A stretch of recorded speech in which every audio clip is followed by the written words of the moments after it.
Hi, welcome to the Amazing Race Australia Week 1 recap and reaction.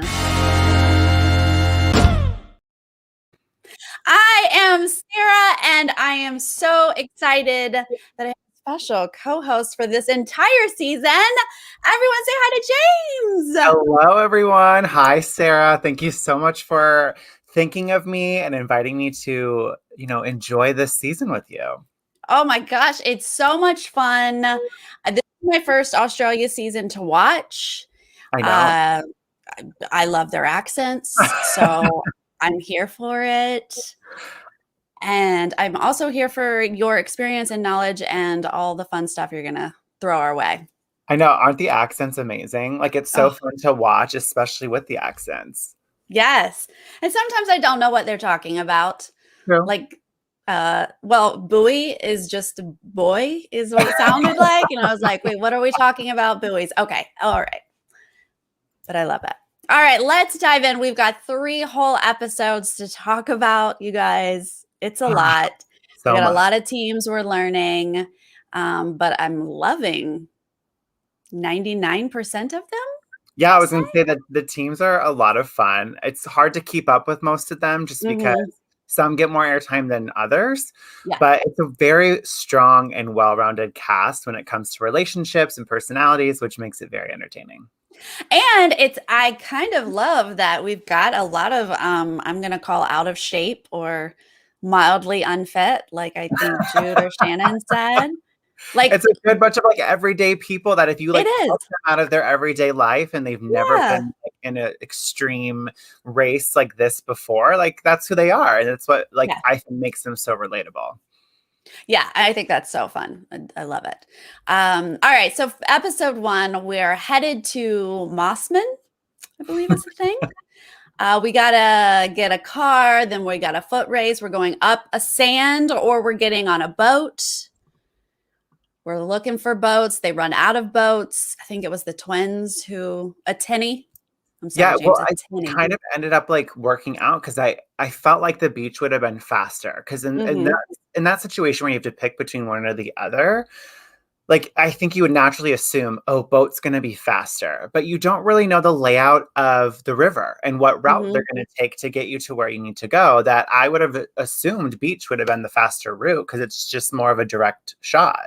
Right. So if you are able to sort of have that endurance, I would imagine you know they're going to take that boat a long way. Yeah. Oh, yeah. But also running in sand, nobody really enjoys doing that. No, it's true. It's not fun. Not fun at all.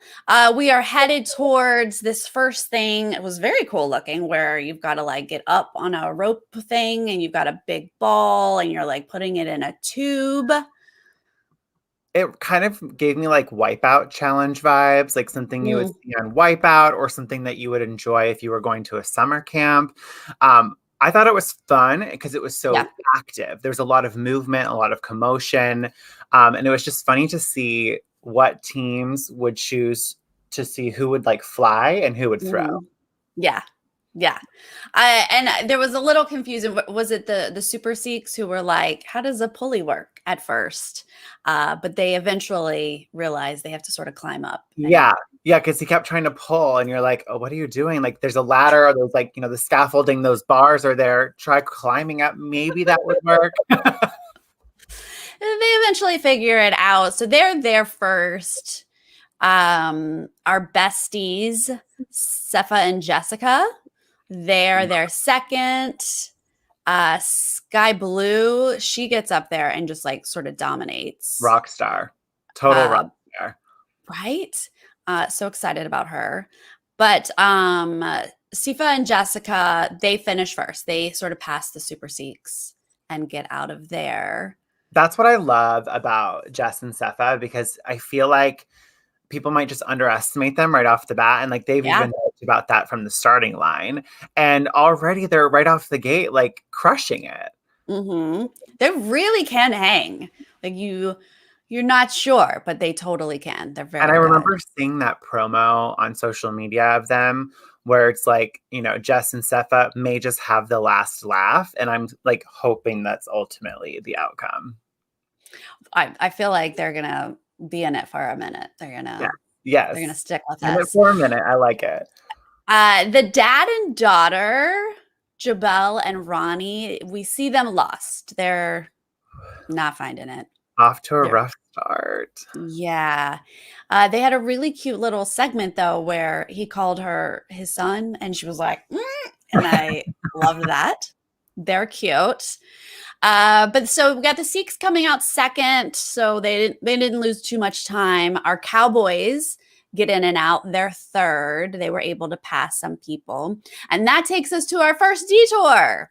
Yes. We love a good Food, detour. food or beverage. So we're peeling prawns or we're carrying beers. James, which one are you choosing? You know, Will and I watched it together and we looked at each other and we had that conversation. I feel like we would have gone for the beverage just Uh-huh. because I feel like you're just a little bit more in control. Like it's like a hand-eye coordination. You know, Will is really great at balancing things. I feel like it would just be an easier task. But then when I Mm-hmm. watched the prawn thing take place, I was like, oh, maybe that would have been the easier one. But they both had challenges to it. Mm-hmm. Yeah, they might have been fairly similar depending on your strengths. I would have definitely chosen the beer. I can balance. I used to wait tables. That's my thing. And I do not like prawn. Like, I don't like to peel my own shrimp at home. Like, That's why I like right off the bat, I was no. like, I don't know if I would want to do that. Then when they're talking about poop shoots The and all poop that shoot. stuff, I don't want to do that. I would No. rather just deliver some beer and call it Yeah. a day. Yeah. There were a lot of prawns there. But Sepha and Jess get to the prawns first. Oh my God. The Cowboys at the beer, though, James. The Cowboys. They got a little lost, a little confused, Love that. not really sure where to go, not really observant for the flag about where to be directed. Yeah. Mm-mm. That's painful to watch them just like passing out beers and not really sure What's that they're going actually supposed to walk. And of course, by the time they like find the flag and they're like, oh, we got to go upstairs and downstairs. It's like a real challenge. You're not on? Oh, yeah. just passing Oh, out yeah. beers. So they do waste a little bit of time there, but we see the Sikhs getting to the prawns second. And they actually don't even know what a poop shoot is. They're asking for help. They've never done this. And Sepha does give them help. And Jess is like, zip it, buddy. I In you. know. It's like, it's hard because I do think it's human nature to want to help another team or just help someone else who seems a little confused. I mean, you saw that a lot on season 32 of the race. Like our teams always helped each other. And I feel like it's a little too early for that. And I think Will and I always had that mentality of let's figure it out first and then offer the assistance. So I can understand Jess's frustration of like, why are you giving them the answer? Yeah. But it is like, it's so early and it's just basic instructions. It's not a hidden thing you have to figure out. It's like this is basically how you clean a prawn. So yeah, I don't know. I could see both sides of that of like this Exactly. is how you do it. On both of these, there's not really any like major struggle. There are a couple people who spill a little bit of beer and have to do it a second time, but for the most part, everyone's sort of in and out. You're very straightforward. Like I feel like Yeah. the rules were very clean. Like you understood just the concept of what you had to do.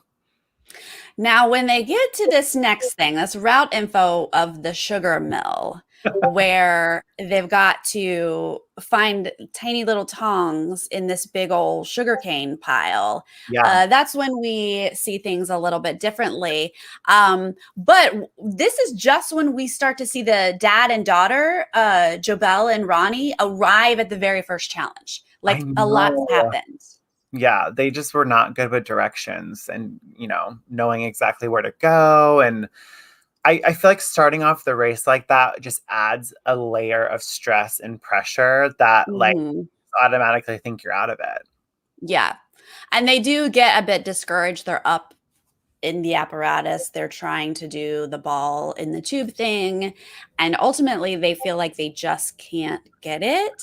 And they take a penalty. Yeah. Right off the bat here. That is risky. I mean, we didn't really know what the rules were for Amazing Race Australia. I feel like when it came to penalties on our season, it kind of differed depending on what the task was or what you were doing to ultimately get a penalty. So when we found out later on that it was a 30-minute one, we're like, oh, but like it's still such a gamble. It's such a risk. You really have no idea if that was worth taking. Yeah. It's so early. I just keep thinking like it's so early. And since it only turned out to be a 30-minute penalty, I'm like, yeah, I'll take that on like half of these challenges if I have to.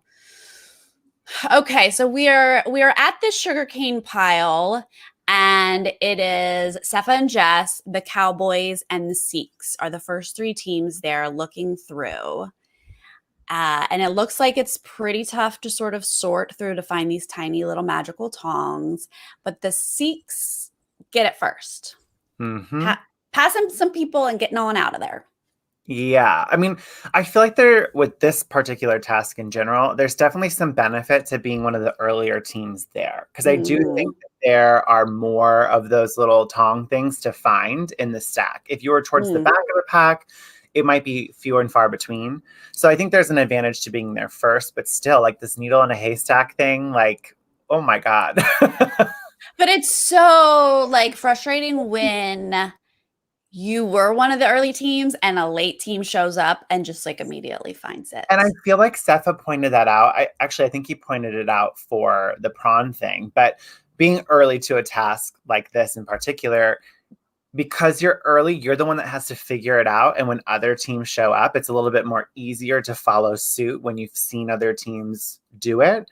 So it's a blessing and a curse to be one of the first teams to a task. Right, for sure. We kind of are starting to see our last teams are at the prawns. The Kimberly cousins, the mums, and this dad and daughter who had gotten lost. These mums. First off, I'm going to call my mom Mum now. It's so fun. But these mums just stole my heart immediately. They're so much fun. Endearing. And I love that they're there to like just show that moms can do this, and they're hanging in there with the rest of the pack. And yeah you got to have a soft spot for the mums. Yeah. And I mean, they're the ones who are like self-aware enough to be like, we're mildly unfit. Here we are. Like, we're not in shape. Let's go do this race. They're just having so much fun. And you can't help but like have fun watching them. It's contagious. Yeah. Okay. Sugarcane pile. We've got Sepha, Jess, they find tongs. Models, they just show up and find tongs immediately. And the Cowboys are like, what's happening? Everyone is just coming and going. And these poor Cowboys are just still doing a lot of this. Early teams, though, are now going to catch some jumping frogs.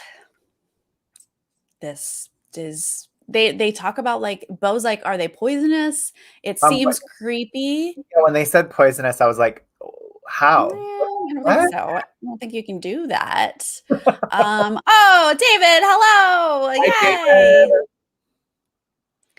Oh, and also Alana's here. Hi, Alana. Hi, Alana. Thanks for hanging with us. Very fun. Yeah, this frog thing, it doesn't turn into what I think it's going to be when they're like icky, crazy, poisonous frogs or whatever, but we really don't get, and maybe it's just because we have so many teams to get through, but we don't really see anyone like struggle having too much of a problem here. No, like it was, again, one of those tasks that were just so straightforward. You could just kind of suck it up and grab a frog and put it in a box and make sure you have 20 and then move on with the rest of the leg. Right. I think there was one team who I guess counted wrong, but nothing too bad there. Okay, so we have our first two teams, the Sikhs and the models. They're in and out of this frog thing really, really quickly. And the editing is leading us to think they're having like a foot race to the pit stop here, but I saw no hint of them being actually close to each other. If you never see them in a shot together, then more than likely it's not right. Yeah. No, I'm always looking like past the mat for footage of them, and I don't see it. So we have our Super Sikhs coming in first, and our models coming in twice or second. Our second Bo injury. What? Bo's not messing up, is he? Yeah, I was gonna say what? How did he mess up? He's probably just telling us they're poisonous Lana. and not really. Counting is hard, Alana. It's hard. No counting. We hear you. Especially when things are moving. Yeah, Like, right? those frogs were hopping everywhere. Yeah. That's true. That would be harder. Um, okay, we've got back at the sugarcane pile. We've got our cowboys still there, just looking and looking. And now our dad and daughter, Finally who've show been up. pulling it at the rear, they're now there at the sugarcane pile. It must be exciting to see, like, for them, another team at that point, because you think, oh my gosh, like, we've been out of this for a while now. Where are the teams? And now that they know that they have a penalty too against them, it just adds a little bit more like game on. Yeah, right. We see at our pit stop, we see the Geek and Princess show up third, Chris and Alicia. Jordan and Violetta, who are ballroom dancers, they show up fourth. A lot of these teams in the middle we're not getting to know super well quite yet in this first episode. Shane and Deb, who I'm kind of falling in love with, these parents, they come in fifth, right? Sky Blue and Jake, they're siblings, they're sixth. Seventh is Sepha and Jess. And Jess was like, I beat one of the skinny girls. She's so much fun. And then that brings us eighth place is Ashley and Amanda. They're going by Gold Coast Girls. Yes, I love those girls. I think that they're super strong. We'll talk about it when we talk about the other episodes, but I have my eye on those girls. I think that they could do really well. Yeah, they seem very strong. Okay, over an hour later, the Cowboys find their farm. What? Oh my gosh. That must be so frustrating. So frustrating. That'll make you go a little loopy in the head. Like, especially when you like getting there earlier than those teams that you were passed up by. I feel like there's more options to find those tongs quicker. And it's like, how? How are these passing you? Yeah. I just can't imagine. But they seemed like they handled it well. And they get out of there and they're really just leaving the Kimberly cousins left looking. They are sort of pulling up the rear there. Back at the pit stop, we got ninth place is Holly and Delore. Well, now aren't they an interesting couple? They're interesting. I mean, I think when you say you're a power couple, like you already know that you're going to have to hold yourself up to that expectation. Yeah, I have a hard time calling them a power couple, but that's what they're going by. Yeah. He says he's Nigerian royalty, and I believe that he has had things handed to him in his life. That I feel is true. 10th place is Jude and Shannon, the mums. The mums. Love these mums. So good. And now this is when Jobelle and Ronnie show up, the dad and daughter who have their penalty. Yep. And when Bo said it was only 30 minutes, I was like, ooh, like that seems like a short amount of time, but it would feel like eternity. But like really anything could happen in 30 minutes. And we've seen that before on any season of the race. Sometimes 30 minutes like could either do you in or it's your saving grace. Yeah, I feel like I was like, oh, no big deal, 30 minutes. I know it would feel like forever when you're sitting in it if it's your penalty. But especially because we're seeing these people who are like still searching for tongs and still have things to do, it seems like they're going to be safe in this moment. Right. Was how I was feeling. So then we get to the end of our pit stop here. We've got 11th place is Milan and Tina, who are adorable childhood friends. Yeah.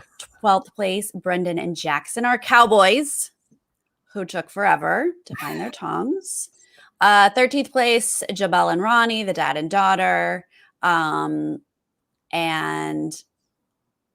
yeah, I wrote down Kimberly Cousins not in sight. That's when I'm looking past the mat going, are they close? Where are they? Is it? But it's not. That penalty, you think maybe, just maybe the Kimberly Cousins can catch up, but unfortunately not enough.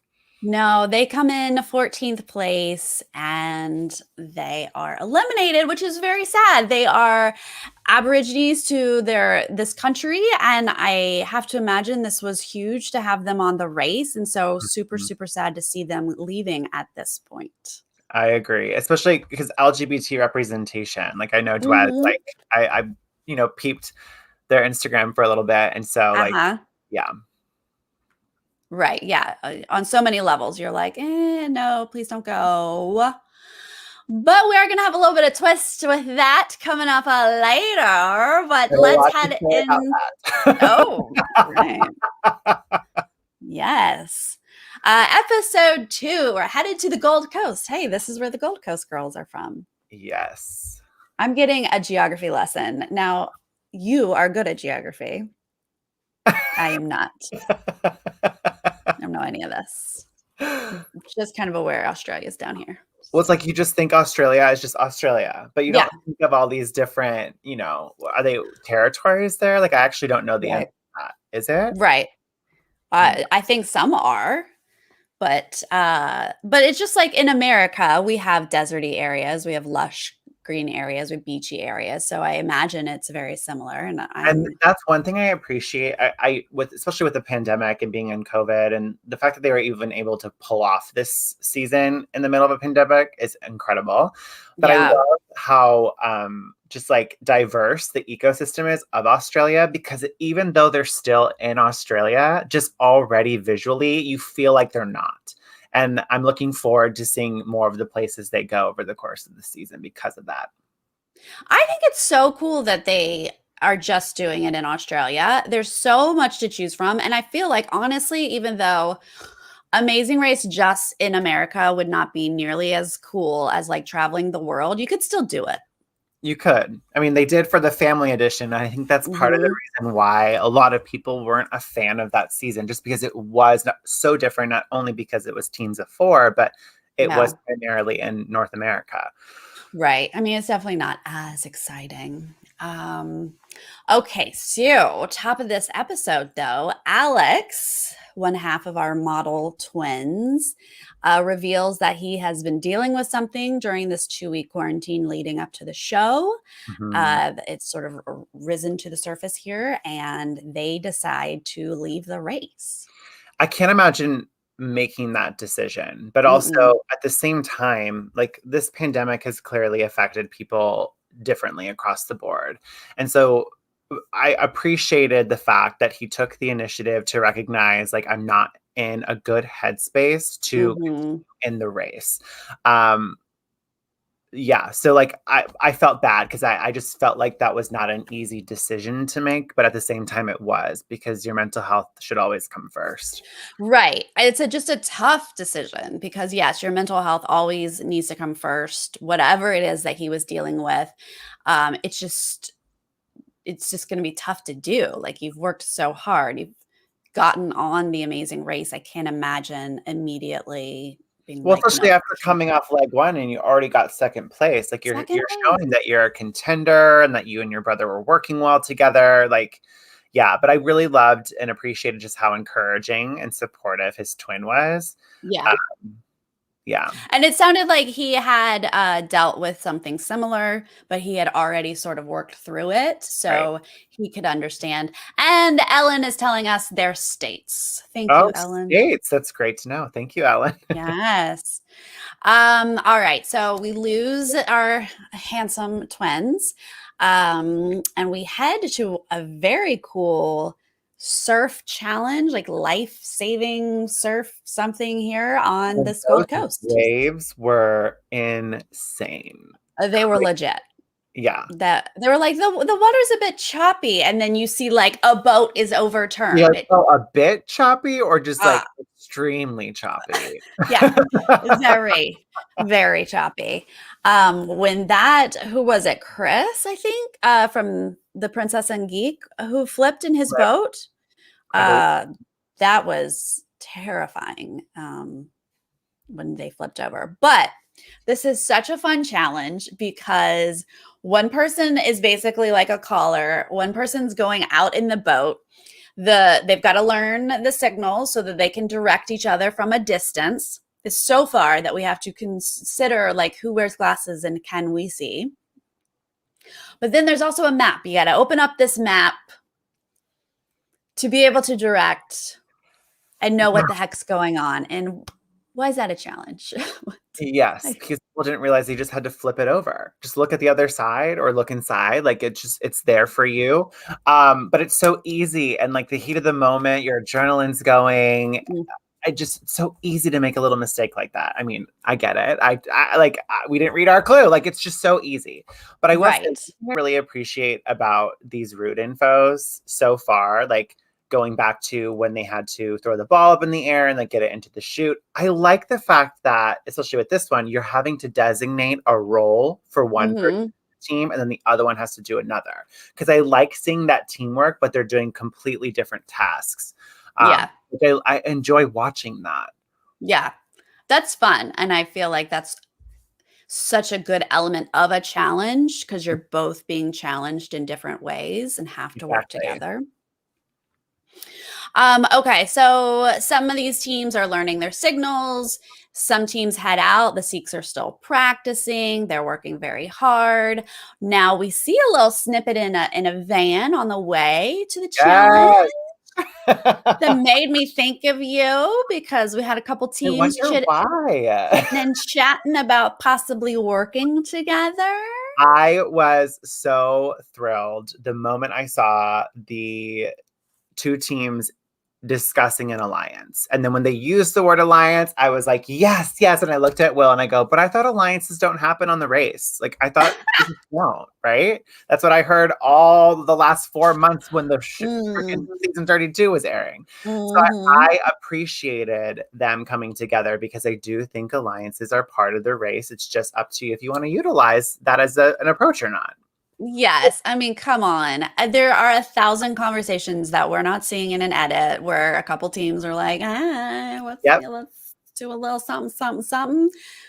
You know, whether they work out and make it to top 3 together, that's a different story. True. Whatever their objective is, maybe they have had these conversations together, like let's form an alliance to go all the way, or maybe it's just whenever they can help each other, they'll help each other. I'm excited to see how this alliance works. Since it made the edit, I have to imagine something's going to come of it. So yeah, excited to see. And that is, did you say who that was? It was the ballroom dancers and the siblings, Sky Blue and Jake. Seth, thank you so much for the super chat. You have opinions on Detour, I see. I think a few people do, if I'm reading the internet correctly. Yep. People have opinions.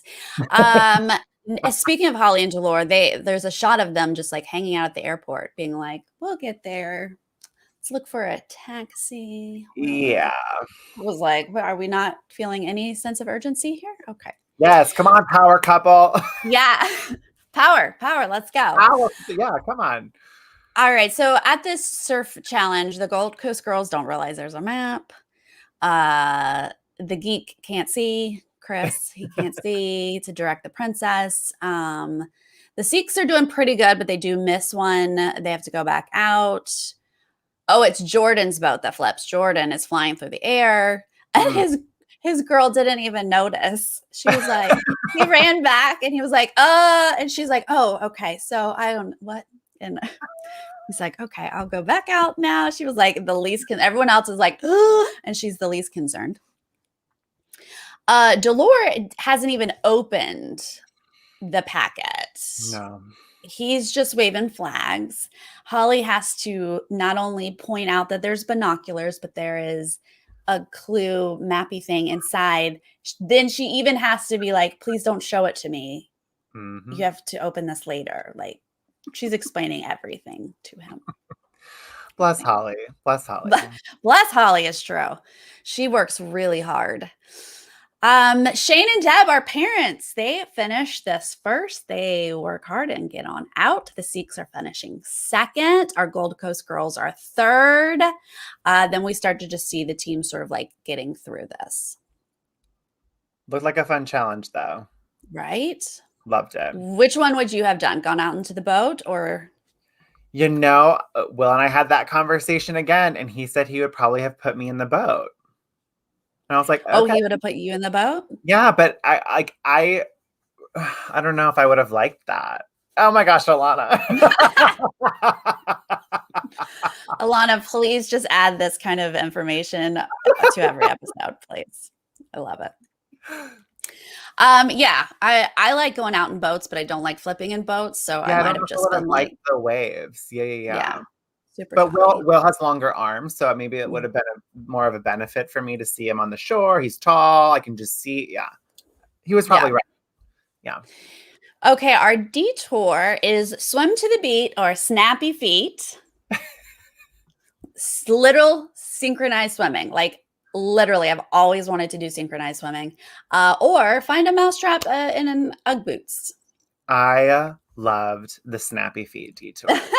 I thought it was so funny. And I loved because I really appreciated who was it? Was it Deb? Deb was like, oh, we're gonna have to put our hands in there. Like there's gonna be something at the bottom. Like she was already piecing it together that there were gonna be things in there. Yeah, I thought it was hysterical to watch them put their hand in and then them being like, like not sure if they want to fully commit to it.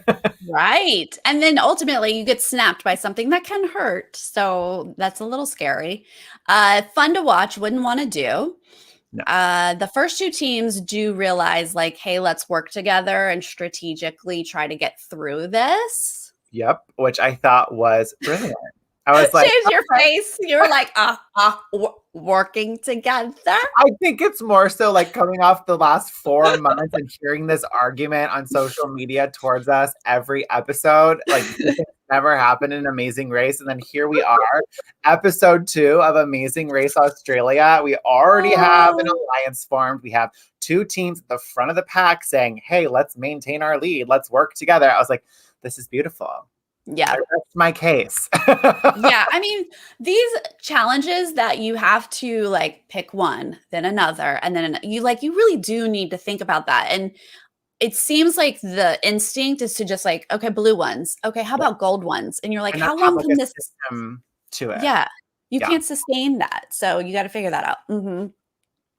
Our ballroom dancers, they're the first ones to go on over to swim because they're dancers. Yeah, not surprising. They think they easily. It turns out it's not quite as easy as they think. Yeah, I can't imagine, like, especially when we saw Holly and Delore talk about it, but just like you don't know how deep the water is going to be. Right. I think you naturally assume you might be in a shallow end because it gives you a little bit more momentum to like push off the floor and do those flips. But no, they're like in a deep end. Yes, they are. A lot of body strength and control. Yes, this would be really hard. I would enjoy it more than getting my fingers snapped by mouse traps, but it would be very hard to like constantly be moving and getting yourselves in the right position. The parents get the boots on like the 39th attempt. Oh my gosh. The Sikhs on their 51st attempt. I know.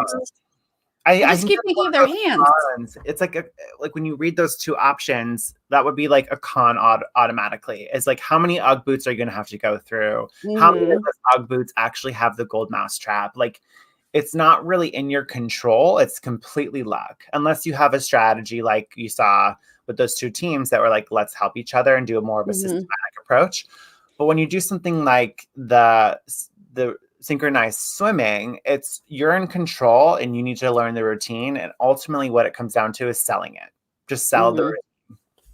Right. Like a good chicken dance. You got to sell it. Exactly. Just smile. And I feel like I heard, maybe it was Jess being like, oh, maybe it wasn't Jess. Someone said to their partner, you just got to smile more. And I was like, that is so relatable. That's it. I think it was Holly to Delore. She was like, could you please smile? It was Holly. Yeah. She was like, please smile. I'm trying to get through this, please. So parents were out first and the Sikhs were out second, but the Sikhs are able to get a cab before the parents and pass them at this point. Moving on. Over at this swim, Sefa and Jess have arrived. The Geek and Princess have gone over there, and the dancers do get it on their 3rd attempt. So they aren't there too long, but obviously they're frustrated because they're dancers and think that they can just, nail it. Knock it out of the park. And then this is when the discussion about how deep the water is becomes a very big deal. Detour cannot tread water. And Holly's all like, he, it'll be shallow. It'll be, yeah. it's not a problem. It'll be shallow. Now, to be fair, because they're in the van talking about it beforehand, and they actually were going to do the boots first, but they thought, what if there's like spiders or something gross inside the boot? And they were like, let's do the swimming. And Dolores like, but like, how deep is it? Is the water like here? And she says yes, because when you look at them, the water is here. Yes, you're not wrong. Because like they're kind of treading and holding themselves up. Because they're treading that water. That was the key. She's like, yeah, right here. And like, so she's being correct, but like, she doesn't really have all of the answers. And why would she? Dolores, she doesn't have all the answers. But so he's so mad when they get there and he can't tread water. And he literally is like sinking. Like he just like is in the water and sinking. But you know what? It doesn't take them that long, even though he admits he's like throwing a tantrum.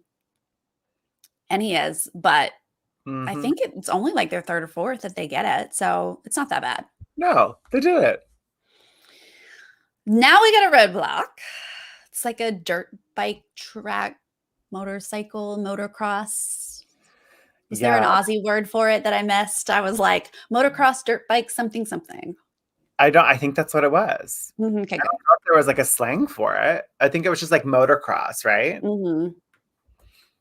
7 tries. Thank you, Amy. Thank you. Hey, Amy. Not bad. So they have to take this bike 1 lap, but they have to do it under 55 seconds. The Sikhs are there first. The parents, these are our leaders for this episode. They're up there.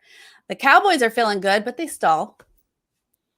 But then he flies by and he gets it in the first try. He's like, I got it. Well, you think 55 seconds and then you see that track, you're like, oh my God. Like it would just seem so daunting of like, can I really do it? Like how fast do I have to go? Right. It just looked like a large course. And then you just think, can I actually do it in 55 seconds? Yeah. And I think just like the Sikhs, like you're going to just do a lap, right? You're not going to go flying in that first lap. A regular person. The Cowboys are like, we do this every day.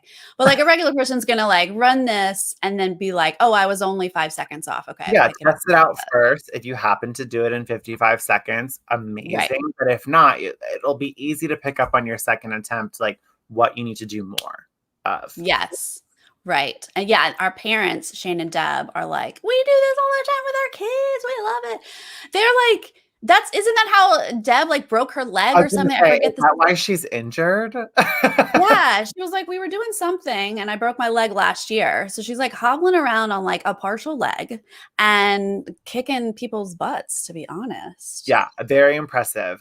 I'm worried though long term if it'll eventually strain to a point where it will hold her back.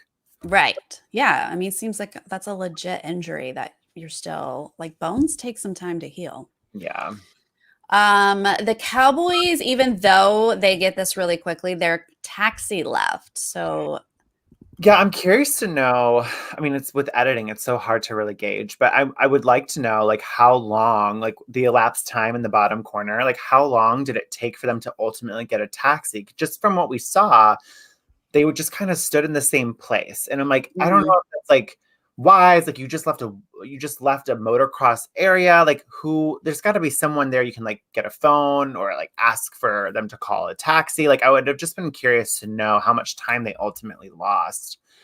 Yeah, stand there. Because we heard there were some times that we did hear about calling a taxi. So it does seem like they have access to do that. Right. And when the Cowboys were just standing there and then cut to them getting a cab, I was like, they must be just calling cabs. Yeah. So it's like a little bit of like a hustle. It was just kind of like, oh, right. Get a taxi when it happens. Yeah, there was no urgency whatsoever. And it seemed like they were just waiting. So I guess you're still wasting time because you're waiting, but it doesn't seem like you have to run across town to like find a cab. And then on the other side, I think if you know you're at the front of the pack or if you're leading the pack, like why add an extra layer of stress to your situation when if you just stay cool, calm, and collected, then if you go down a placement or two, fine. But as long as you're not last, it's not the end of the world. Right. True. Alrighty. So let's see. So we're just seeing people sort of get through the swimming, the synchronized swimming. We're seeing them get through the boots, the mousetrap, while we're also seeing people on the dirt track. The dirt track gets a little heated or exciting when Chris, our geek, Wipe out.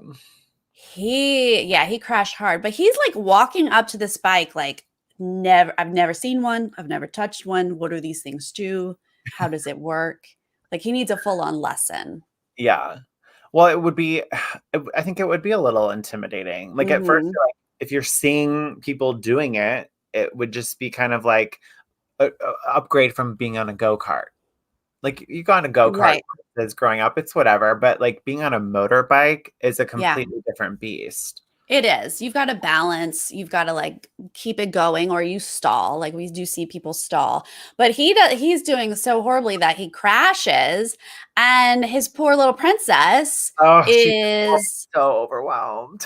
she's yes. It looked like it was a really hard fall and she's very concerned, but fortunately Chris gets up and he's like, "All right, let me keep doing this." I got it. No big deal. Yeah. Poor guy. I mean, he does eventually get it.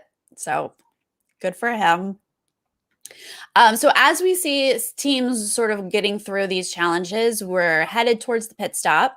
We've got the parents and the Sikhs sort of leading the pack here. And our last clue is on the side of a building, which I love. Yes. This is one of those things too, though. Like when you're in a busy area like that, being like the first or second team there's a little bit of a challenge to it because you don't know really where to look, but once you figure it out, if there's people that are local, like you saw people in that restaurant, like pointing up eventually, people start to catch on what you're looking for. But being first, something like that, you can get a little lost and you are there for longer than you should be, where other teams might just show up and they're in and out within 5 minutes. Yes.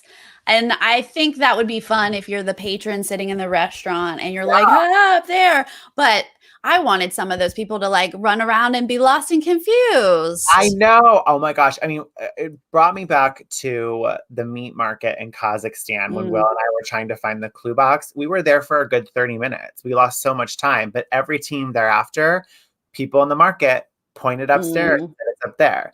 So I agree with you. It would have been fun to see these teams really get confused as to where this thing was. Yeah, that's such a fun little twist to like put it on the outside of the building. It's a little different. You're not expecting that.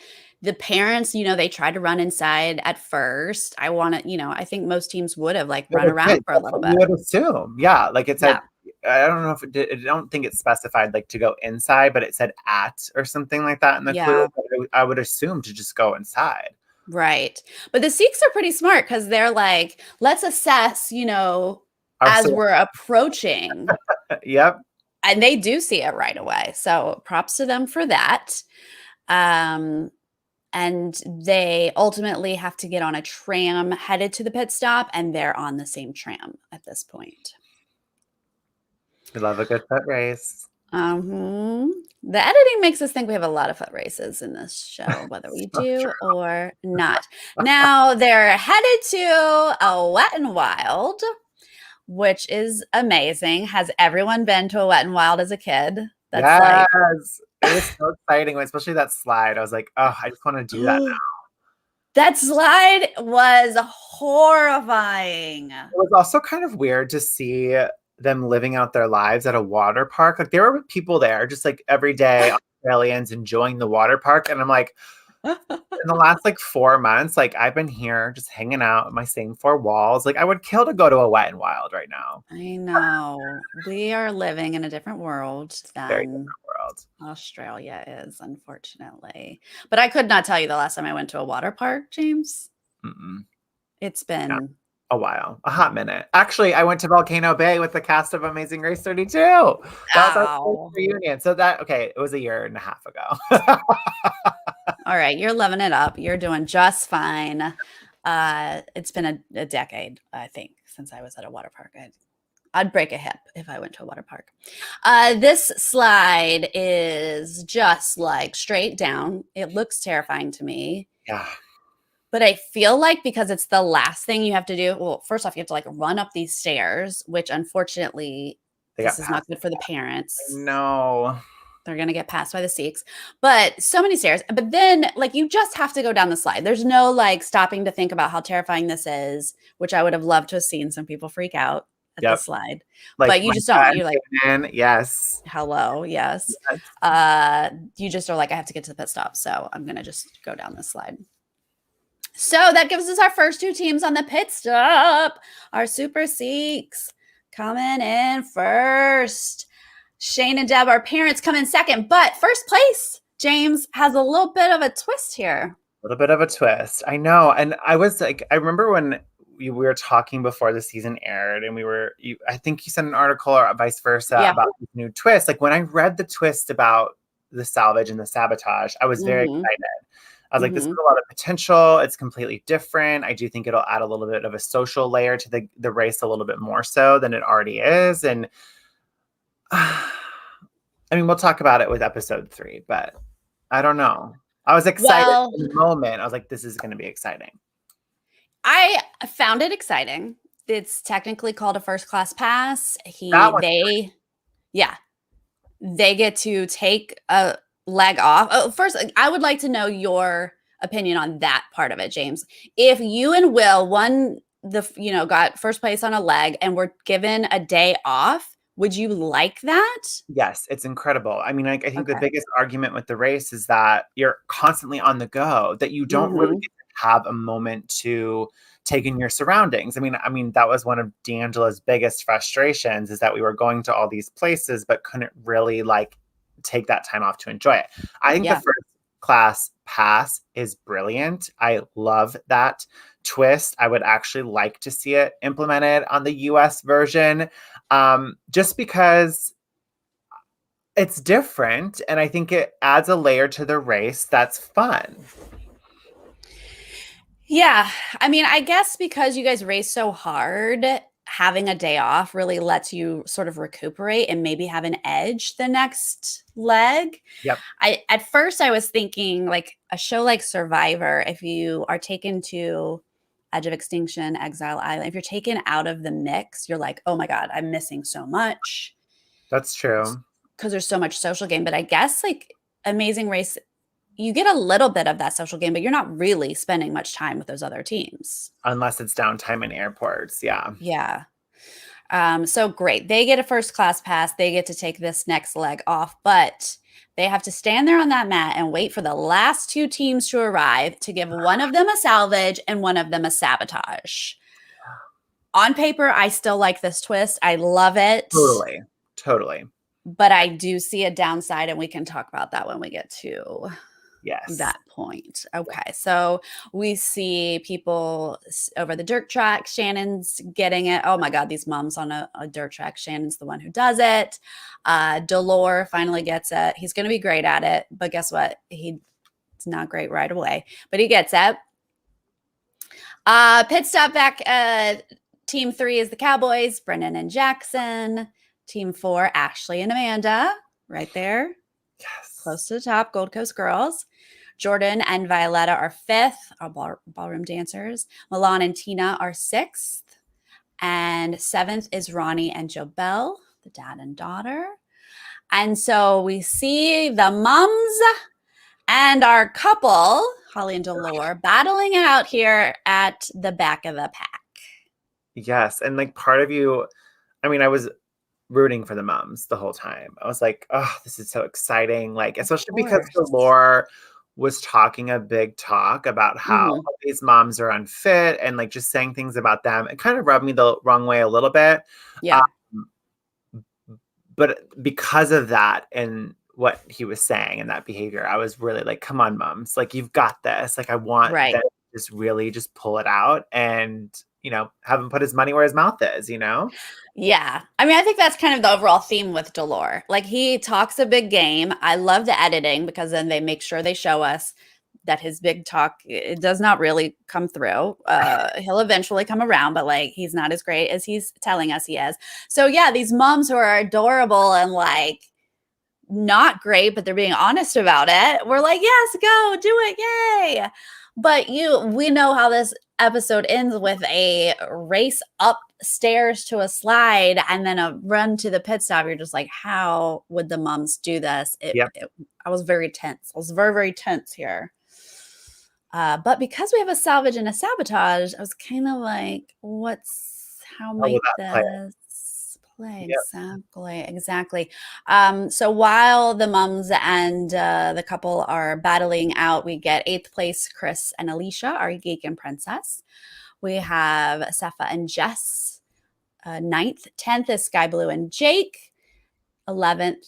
Okay, so here we go. 11th to 12th. Here's our couple and mums. So they actually are running up the stairs.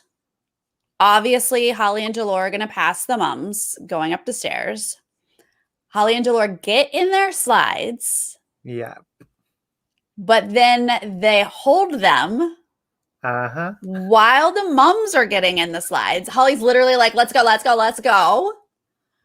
But then they shoot them. Then they shoot the parents. Yeah, I thought that was really interesting. I definitely think it adds an element of excitement because now it's like, okay, these two teams, it's going to be neck and neck to the pit stop. It's a great way to end an episode. But I also thought it was just a little odd. The part of the slide? Yeah. Did any other teams have to deal with that? Well, they certainly didn't show us. Right. That was a thing. I mean, it might have just been the status quo of like, you put a team in, then you let that one go, then you let that one go. Like that might just be the system, but we certainly didn't see that in the edit. So, because you would assume that maybe it would be the same with like Shane and Deb and the Super Seeds. Yeah. Mm-hmm. You would imagine. And maybe it was. We just didn't get to see it. But even though the slide is close, the moms like jump up and haul butt. Oh my God. And beat Holly and Delore to the mat, only for Bo to say, you ain't got your backpacks. Which I thought was so, I mean, again, I don't know the rules of Australia, but for the US version, when you are in a certain area or vicinity of Phil, like you see him, you're running, you can drop your bag and you can keep running. And you don't need to have your bag to physically check in. So I thought that was such a weird rule. Like their bags didn't seem super far from them. But they were at the slide. So it is different than like if you are running to the mat and you drop them, but like the producers can see that you brought your bags. Right. They never picked them up at the bottom of the slide. And I wonder if they did that on purpose, thinking we can run faster without them, or if they legitimately forgot. Yeah, it could go either way. But like, if it's a rule, then I would assume that they probably just forgot. Mm-hmm. I wish that they had picked up their bags and just seen if they could have done it at a foot race, because they obviously have to run back. That gives Holly and Delore the time to get on the mat in 11th place. And then the moms come in 12th place. And this is when our Super Seeks have to hand out the salvage and the sabotage. Oh, Lord. Oh, Lord. Okay. I think we're all in agreement here that we would have preferred the moms had the salvage and Holly and Delore get the sabotage. Yep. And I do have an argument, but before I get into it, James, what is the strategy here? How do you play this? Okay, so it's only leg 2. So I feel like there's pros and cons to approaching this. Yeah. Both. I get why they played it safe. You don't want to really piss anyone off. I get that. But also, I think a lot of teams have already eyed Holly and Delore or have made some sort of remark about Holly and Delore that if it's a common, I'm using the word enemy, even though I don't feel like that's really the right word. But if you have a common enemy in the race, you're not going to upset the other teams by doing that. So it's kind of hit or miss. Like, I feel like Will and I easily would have sabotaged Holly and Delore. and we would have salvaged the mums. But then on the flip side of that, we actually got a tweet and someone asked hypothetical, okay, if you were in Paraguay and you got your first place and this was a twist, would you have sabotaged or salvaged Gary and D'Angelo or Haley and Kaylin? And it would have been a no-brainer for us. We would have sabotaged NFL. Like we would have absolutely, that would have been the point for us to cut that tie and sabotage D'Angelo. Because like, that's just like, why not? Like they're at the bottom of the pack, which is sometimes rare, but when they're already at the bottom of the pack, like take that moment to strike. Yeah. Yeah, that is my thinking. That is my pitch here, is that if you're looking at these two teams, maybe not knowing them fully well yet, you have to assume that the mums are not as strong as Holly and Delore. Sure. Yeah. And so I want to sabotage the stronger team.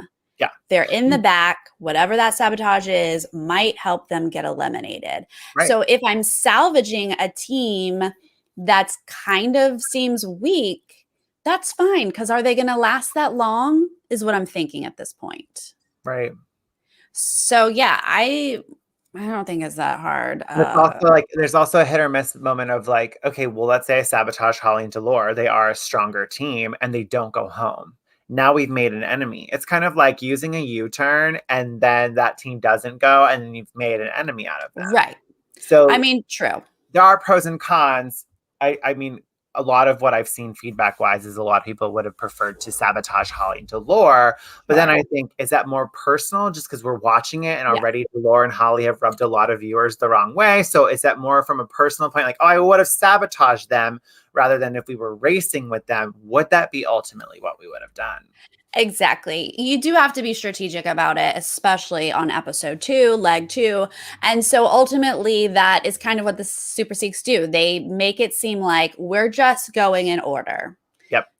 The last team to arrive is going to get the sabotage. The 11th team is going to get the salvage. And so unfortunately, the mums are going to make it's going to be even harder for them in leg 3. Yeah.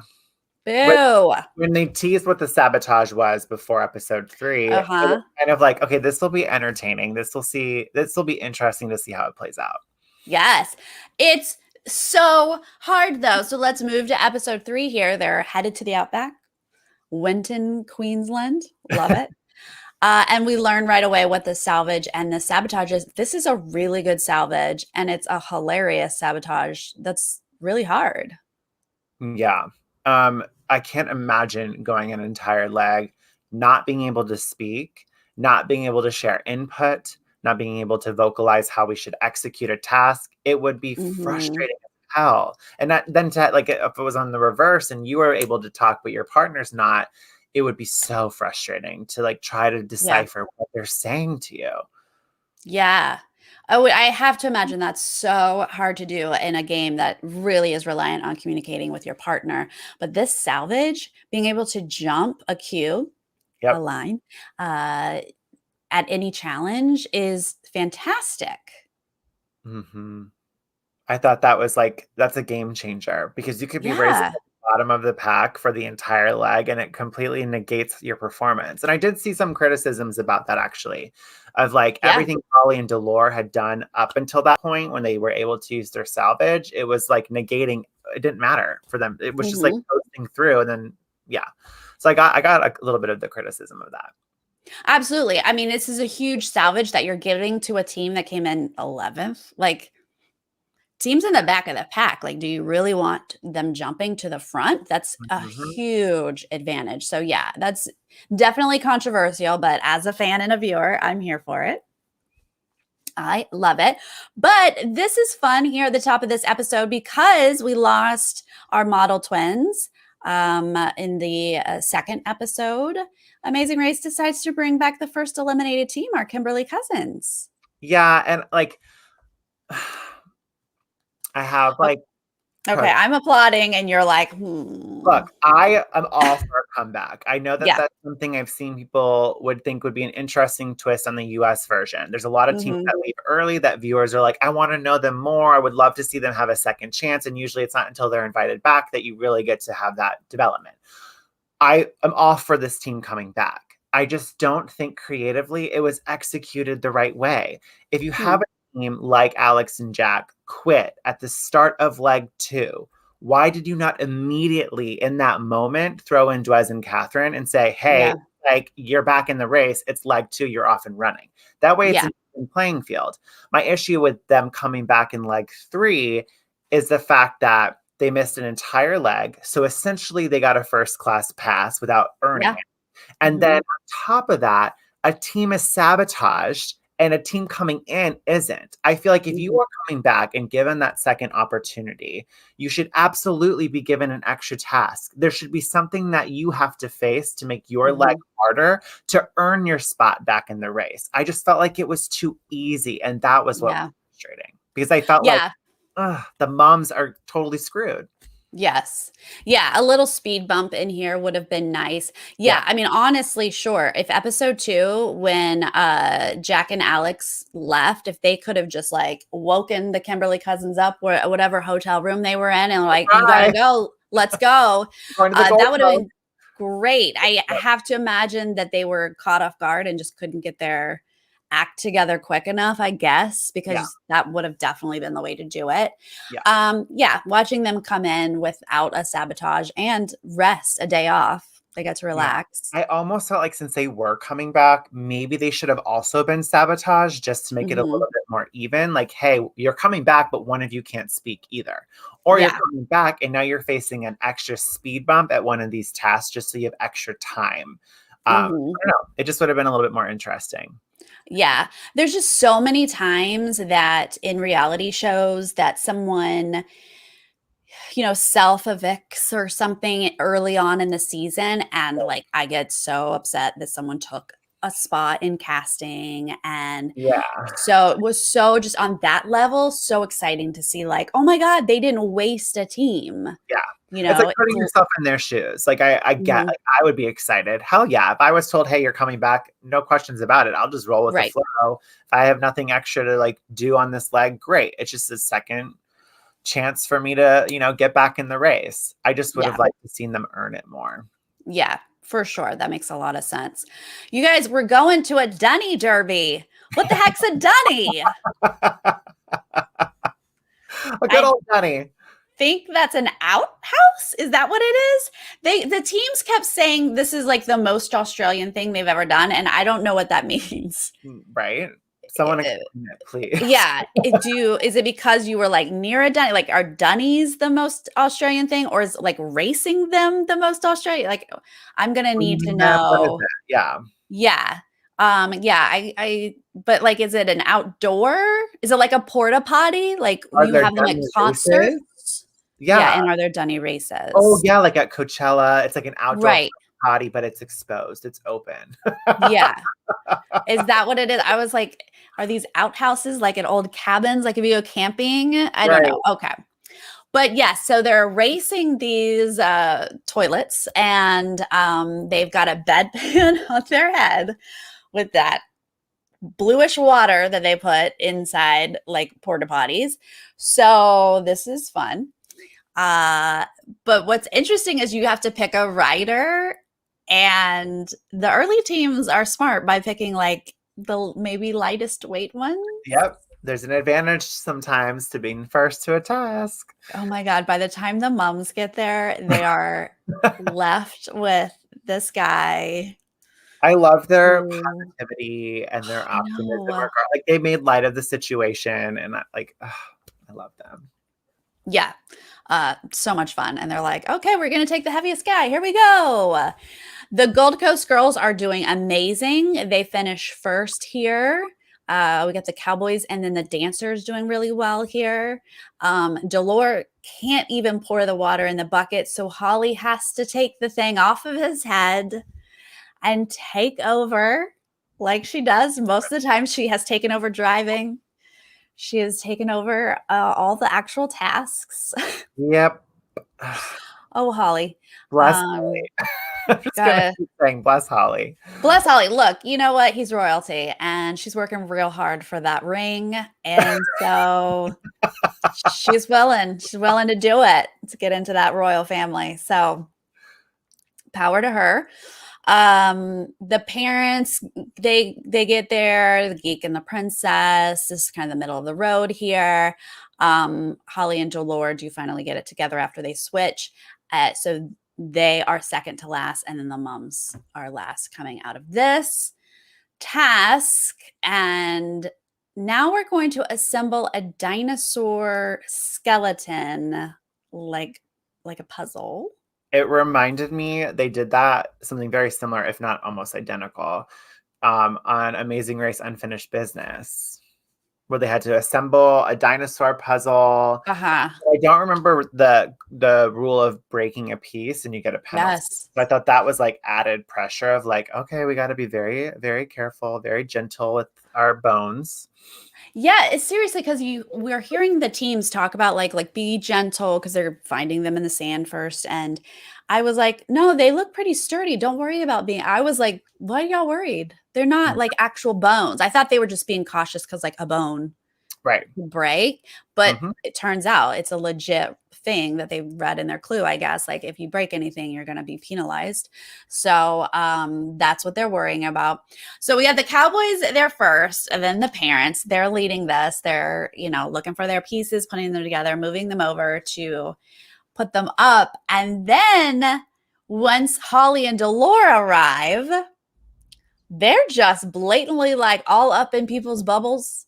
Like, yeah. What's this? What's it this? kind of rubbed me a wrong way. And I did tweet about it. I was like, for a team that labels themselves as a power couple, like, you're like lacking confidence in your execution. Like, you should just already know and like take control and have that power over that task and just do it. Yeah. But then they're just like mooching off somebody else. It's one thing to ask for help. And if they give it to you, whatever. If they don't, whatever. But I understood why the Cowboys were so frustrated. But then it comes back to maybe the design of the challenge. Maybe there should have been some sort of blinder, some sort of setup where they were blocked off from the other teams where that would have been prevented. True. I mean, teams are always going to like peek over and like. Yeah, if you can get an advantage like that, yeah.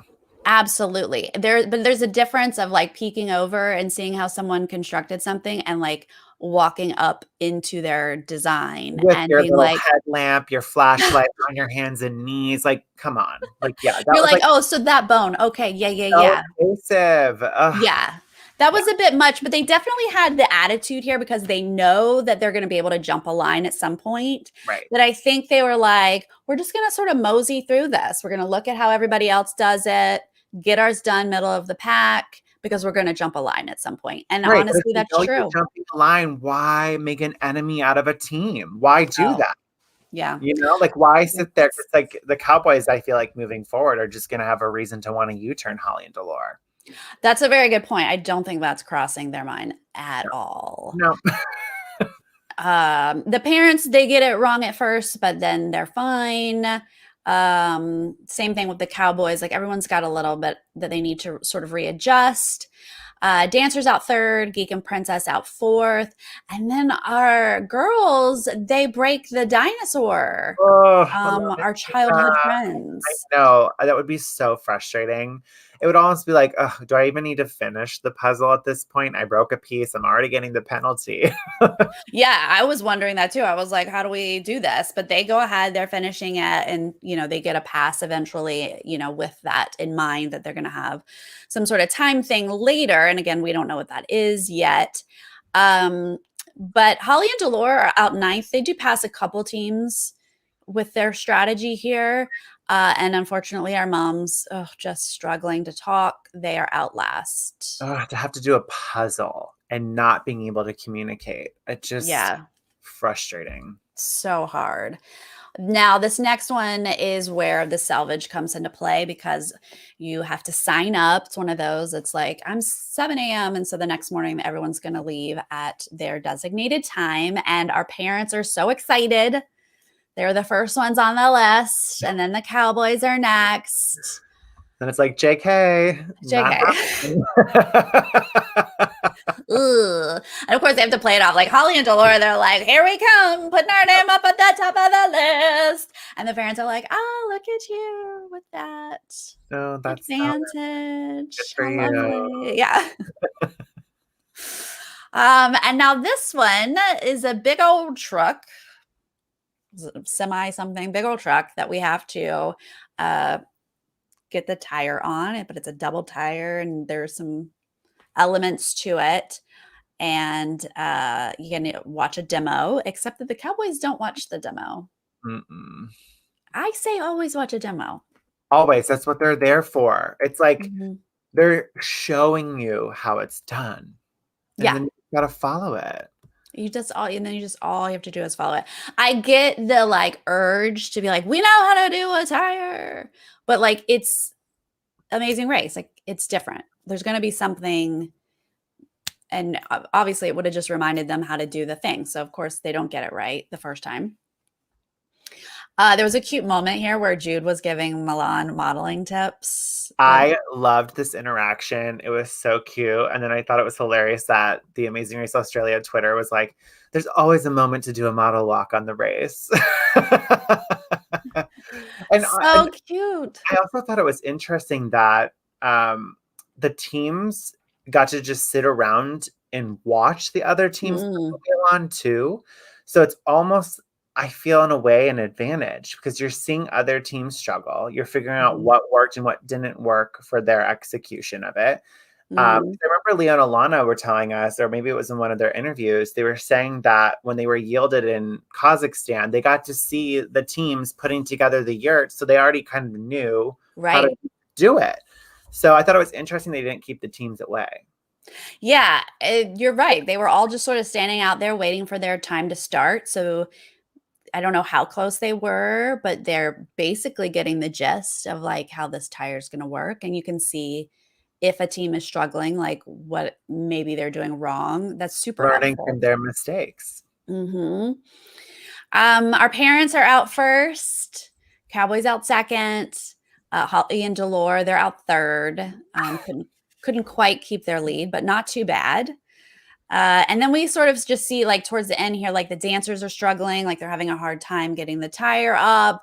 And the poor moms just they can't talk. They cannot talk about this tire. Again, like such It's a so hard. huge disadvantage. Not only because you had first the puzzle, and now once again you're assembling something together. Yeah. So hard. I can't believe like it's basically a 2-day leg and you have to be silent again a second day. Yeah, I would have loved to have known what the penalty was if she had slipped up, like if she said Hmm. something. And I even more challenging to not have like I don't want to say a muzzle, but like Hmm. something to like cover your mouth. Like I thought that would make it even harder. Right. You would be more tempted to want to speak. Oh my So gosh. power Yeah. to her. I mean, she did a great job. Absolutely. I would have absolutely accidentally been like, no, you're doing it wrong. Yep. Like, it would have been so hard. Okay, our detour is pick or polish. You're gonna sort of pick through wool, sheep Well, shearings, collect your bundle, and then or you're gonna clean 42 solar panels. no, thank you. Oh, No, thank you. no, you're definitely Ooh. picking through the wool. Oh yeah. Will and I again looked at each other and we were like, we would be picking the wool. Like I would not want to be out in the sun. I would not want to be Hmm. doing 42 solar panels. You don't know how big they are before you even get there. So it's just like, I'd rather pick wool. Yeah, I guess so. And ultimately, that didn't seem to be that difficult. At first, I was assuming there was something more difficult with the picking through the wool, Right. and that the cleaning was just going to be like, yeah, maybe it's a lot, but it's just simple cleaning. But it turned out that they both were kind of just simple cleaning. Yeah. And then I did see on I think it was Alicia's Instagram, maybe it was Chris's. They both did like a Q&A on their Insta story and someone had asked like how hard was that? And they were like it was Hmm.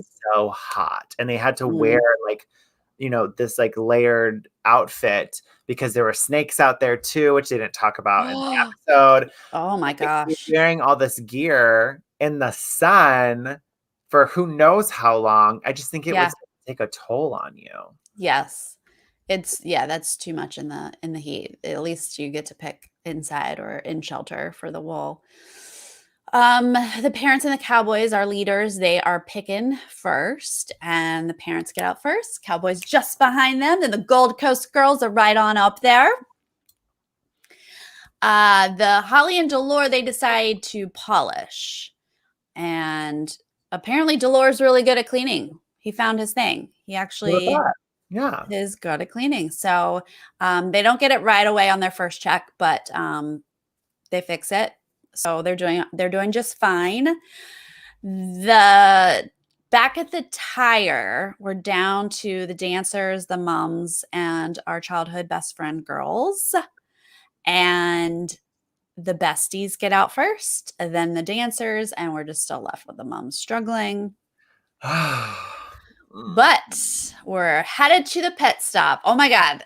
This pit stop was so cute with the Crack Up sisters. These are they like rodeo clown type people? Right? Full of energy. And then on the Amazing Race Australia Insta story, they were doing all these tricks like with Bo at the pit stop. And I was like, oh my Lord, like what? They're a hoot. They seemed like a hoot. I wanted more of them. They were like, maybe we'll see them on the future Amazing Race Australia. Hello, they're a team right there, a duo. Recruit right away. Yes. Thank you. Make that happen, everybody. I loved them. The first one is our parents. Yay, Shane and Deb. They arrive first on the mat, and like Shane is emotional. This means so much to him. Deb was like finger guns right back to our Crack Up sisters, living for their first place. Yeah, I think it was only a matter of time for them to get that first. And I'm happy it happened early on, because I think once you start to find that momentum and you find your groove, you can stay at the top. You can totally stay at the top. And I'm hoping we can see more of that as yes. Team 2 is our Cowboys, Brendan and Jackson. Glad that they had a better day than an hour going through Sugar Cane. Third is Ashley and Amanda, Gold Coast girls. Love it. Thriving at their Gold Coast.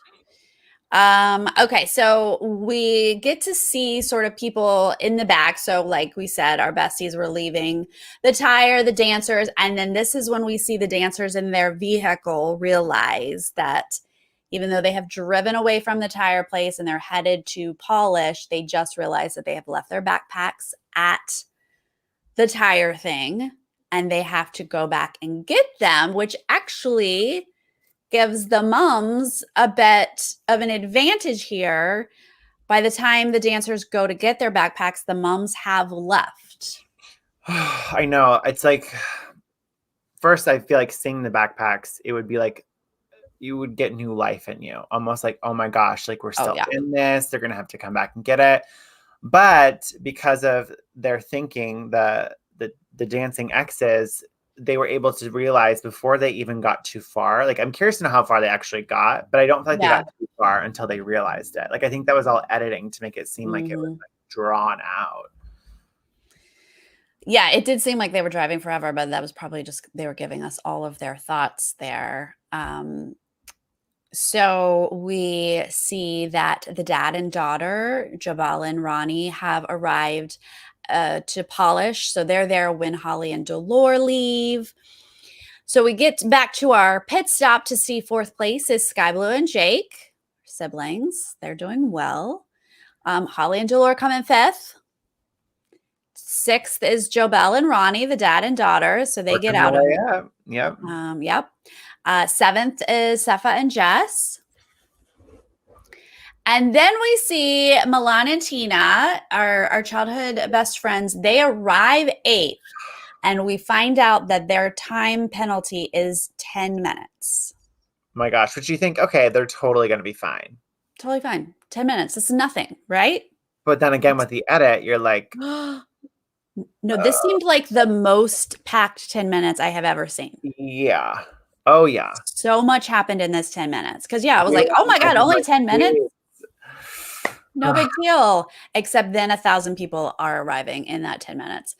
Okay, we see the mums leave the pick. They did the picking with the wool. They leave. It says second to last on their chyron. Then the dancers leave the polishing. They went to clean the solar panels. They are in last place. That's what we're seeing here. Head back to the pit stop for this 10 minutes. We get team 8, Chris and Alicia, our geek and princess. We get team 9, our Kimberly cousins. Look at them. Doing all right. Team 10, Jordan and Valletta, our dancers. They get in there in 10th place. And then This edit. Milan and Tina can check it. Yeah, they're literally, it's like less than a minute saying, and then like the dancers show up. And you're just like, Yep. what? Oh, crap. And then the moms are running up, or so it looked like. And then even Milan and Tina were like, it looks like they're running. And you think, oh my gosh, like the moms actually might pull it out. Yes, but then he says Milan and Tina step on the mat and you actually can see the moms in the background. They are running up at this. Like this 10 minutes was crazy. So, I mean, I didn't want our childhood best friend girls to go because of this 10-minute. Like I didn't want that to happen. No, that would be a really crappy way to go out. Yeah, it's so sad to see Jude and Shannon hit the mat. Her moms had a super rough leg with their sabotage and then just, couldn't really. They did it with grace. They did it with such positivity and optimism and having fun. But again, it goes back to my criticism of Dwez and Catherine being back. Like, sure, let's say Dwez and Catherine didn't get a second chance. Yeah. The moms would still be eliminated. But there's that hypothetical, like, what if Dwez and Catherine had an extra task or some equal disadvantage to the moms, then maybe, just maybe, the moms would still be there and Dwez and Catherine would be eliminated. Yeah. So. You're right. I mean, if they just equally had to have one silent partner just to see. But I don't know. Whenever you have, so like the moms came in last the leg before. Yep. And in the US version, they would have had a speed bump. And then they more than likely would have been the last team again. Totally. So as much as it is a bummer to see them go because we loved them, they weren't going to be a super strong team. And so it does make sense that they came in last year and unfortunately are eliminated this time. Yes. Well, love them. Somebody had to go. Someone has to go every time. Well, not every time, but a lot of the times. Yeah. Most of the times. James, how did you feel about these first 3 episodes? Look, it's so action-packed. It's a lot to download and process. I think the teams are really entertaining. I'm excited to see some of the teams we haven't seen as much be a little bit shown more in the episodes. At least I'm hoping for that. I knew just by the edit, there was no way, even though they forgot their bags at the truck challenge, I did not see Jordan and Violetta going anywhere just because of episode 2 with that alliance that was formed with Sky Blue and Jake. I was like, they're not going to drop that into the story for us viewers if it doesn't make sense long-term or in another episode to come. So I'm excited to see more of that alliance and how it either benefits them or if other teams will catch on to it. And maybe there'll be this division, especially with that T-Junction twist. I'm very curious to see how that will play out. But I'm really enjoying it. And, hats off to the entire production team to put on this season in the middle of a pandemic. And despite it not leaving Australia, I think that we'll be in for just a visually stunning season. Yeah. I mean, especially for those of us who are not Australians, like it's all places we want to visit. So, it's amazing for us. Yeah, I agree. Thank you, Australian production team, for putting this together and making it happen. These teams are adorable. I love so many of them. They all seem just like a lot of genuine, real people, even though we've got like models and, people who could be, even this dancer, Violetta, she was on like the Australian Dancing with the Stars. Like we've got people in the limelight-ish type people, but they all seem very, very cool. And the coming up, it looks like we have like a medevac, maybe like someone leaves. I know, and just from the edit, like from the promo, it looked like it would be Ronnie. But then I'm like, maybe they're just making it look like Jobel and Ronnie's struggle in the challenge. Oh, right. But you never know. I that just made it look like it might be Ronnie. But Right. I think we'll be like maybe a little surprised as to who It it could be. sounded like Shane. Ooh. But it was it was like one word. And Ooh. they could be tricking me with that one word. Could have been about something else, but it sounded I would be bummed. I Shane. mean, I don't want to lose any of them because they're so fun to No. watch, but just to go out like that, I can't imagine. Can't imagine. Yeah. So the T junction, that's the other twist that we haven't seen yet. Is that correct? Yes, Do and we it sounds like know? the teams, I think when you get to the T junction board, if you're first, once all the other teams catch up, like you're kind of like a team captain and you split the teams into two large groups and then you kind of race together through that leg. And then the team that doesn't come in first has to vote out a team, which I don't like on the race, to be honest. I think Yeah. the purpose. But it'll be interesting to see, like, maybe they're not voted out of the race, but they think that that's going to be the case. And then the person who gets voted gets the disadvantage. We'll see. Yeah. If teams can vote you out of the race and give you penalties or perks, like that's a lot of power for these teams. Yeah. Yeah. I don't know about all that. And I'll be curious to know at what point in the race, the T junction comes into play. And maybe that's why we were shown that alliance clip between Sky Blue and Jake and the Dancing X's. So Two super teams, the losing team that gets to the mat last must decide between themselves or who is eliminated. see, Is that what you're saying, Maddie? yeah, but like that's weird to me almost because it's Mm-hmm. sort of like Survivor. In a sense, like let's say you're on a tribe with a very strong player that you're like long term, they're going to be very hard to beat, and you come together with your fellow tribe mates, and you're like, let's throw the challenge and maybe Mm-hmm. take a shot at this player.